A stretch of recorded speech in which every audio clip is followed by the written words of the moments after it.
گھر میں داخل ہوا تو دیکھا بیوی بیٹھی رو رہی ہے۔ کیا ہوا؟ میں نے پوچھا۔ آج اس نے بیوی کے کہنے پہ بڑھیا کو پھر مارا ہے، اور اتنا مارا، وہ پھر ہچکیوں سے رونے لگی۔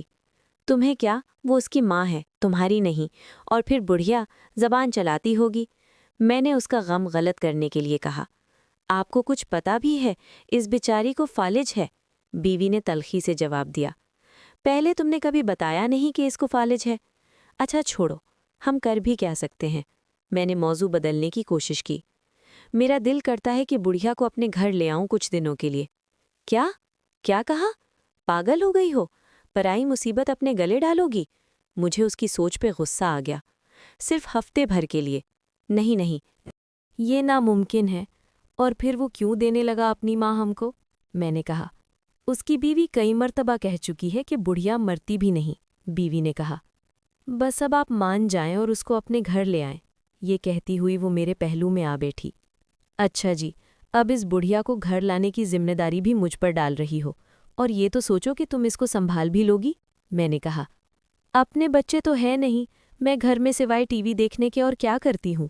چلو وہ آ جائے گی تو میرا دل بھی لگا رہے گا، اس نے اداسی سے کہا۔ ہماری شادی کو 10 سال ہو گئے تھے، مگر اولاد سے محرومی تھی۔ میں نے سوچا چلو بات کر کے دیکھنے میں حرج نہیں ہے، کون سا وہ اپنی ماں ہمیں دینے پہ راضی ہو جائے گا؟ اگر راضی ہو گیا تو؟ اگر وہ بڑھیا مستقل گلے پڑ گئی تو؟ میں نے اپنے خدشے کا اظہار بیوی سے کیا۔ یہ تو اور اچھی بات ہے، اس نے خوش ہوتے ہوئے کہا۔ اگلے دن شام کو کافی سوچ بچار کے بعد میں ان کے گھر گیا۔ میں نے پلان کے مطابق اس سے کہا کہ میری بیوی فالج کا علاج قرآن پاک سے کرنا جانتی ہے اور آپ کی والدہ کا علاج کرنا چاہتی ہے۔ یہ سن کر اس نے کسی خوشی کا اظہار نہ کیا، تو میں نے بات جاری رکھی کہ اس میں مسئلہ یہ ہے کہ آپ کی والدہ کو ہفتہ بھر ہمارے گھر پر رہنا ہوگا۔ آپ فکر نہ کریں، ہم ان کا اچھے سے خیال رکھیں گے۔ یہ سن کر اس کے چہرے پر شرمندگی اور خوشی کے ملے جلے اثرات پیدا ہوئے۔ اس نے تھوڑی سی بحث کے بعد اجازت دے دی۔ میں نے اٹھتے ہوئے کہا کہ علاج میں 15-20 دن بھی لگ سکتے ہیں۔ اس نے اور بھی خوشی محسوس کی، کہنے لگا، سلیم صاحب، میں چاہتا ہوں کہ میری ماں ٹھیک ہو جائے، بھلے مہینہ لگ جائے۔ اور یوں اماں مستقل ہماری ہو کر رہ گئیں۔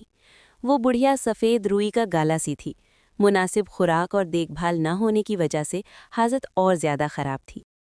میری بیوی تو تن من دھن سے اس کی سیوا میں جٹ گئی۔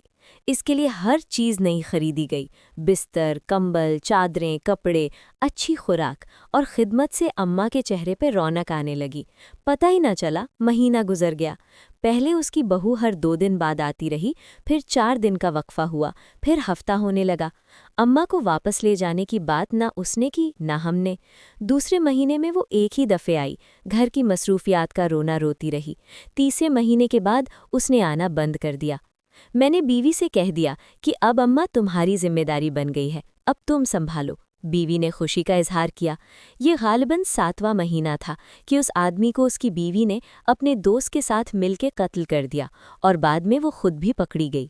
ادھر جیسے جیسے اماں کی توانائی بحال ہو رہی تھی اور چہرے پہ رونق مسکان آنے لگی تھی، ویسے ویسے میرا کاروبار ترقی کرنے لگا۔ ایسے لگتا تھا جیسے مجھ پر دھن برسنے لگا ہو۔ سال بھر میں میری 3 دکانیں ہو چکی تھیں۔ تیسرے سال ہم تینوں، میں، بیوی اور اماں نے حج کی سعادت حاصل کی۔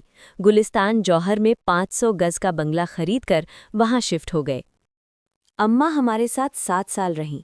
ہر پل ان کا ہمیں دعائیں دیتے گزرتا، اور ہم میاں بیوی خوشی سے پھولے نہ سماتے۔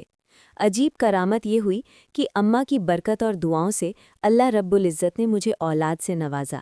آج وہ ہمارے درمیان نہیں، مگر ان کی کمی شدت سے محسوس ہوتی ہے۔ پچھلے دنوں میری بیوی بہت خوش تھی۔ وجہ پوچھی تو کہنے لگی، میں نے ایک خواب دیکھا ہے۔ کیسا خواب؟ میں نے دیکھا کہ محشر کا دن ہے اور سب حیران و پریشان کھڑے ہیں، ان میں بھی کھڑی ہوں کہ اتنے میں اماں آئیں اور میرا ہاتھ پکڑ کر کہنے لگی، منیرہ ادھر آ میرے ساتھ، تجھے پل صراط پار کرا دوں۔ میں ان کے ساتھ چلی، ہم ایک باغ سے گزرے۔ تھوڑی دیر میں باغ ختم ہوا تو ایک بڑا سا میدان آ گیا، تو اماں کہنے لگی، بس ہو گیا پل صراط پار۔ میں حیران ہوئی تو وہ بھی زور سے ہنسنے لگی، پھر میری آنکھ کھل گئی۔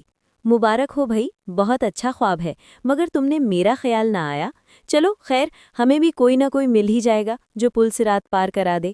آمین، بیوی نے جیسے دل کی گہرائیوں سے کہا، اور پھر اس کو میں نے یہ نہیں بتایا کہ ایسا ہی خواب میں بھی دیکھ چکا ہوں، بس فرق یہ تھا کہ اماں نے میرا ہاتھ پکڑتے وقت کہا تھا، چلو تمہیں منیرہ کے پاس لے چلوں، وہ پل صراط کے پار تمہارا انتظار کر رہی ہے۔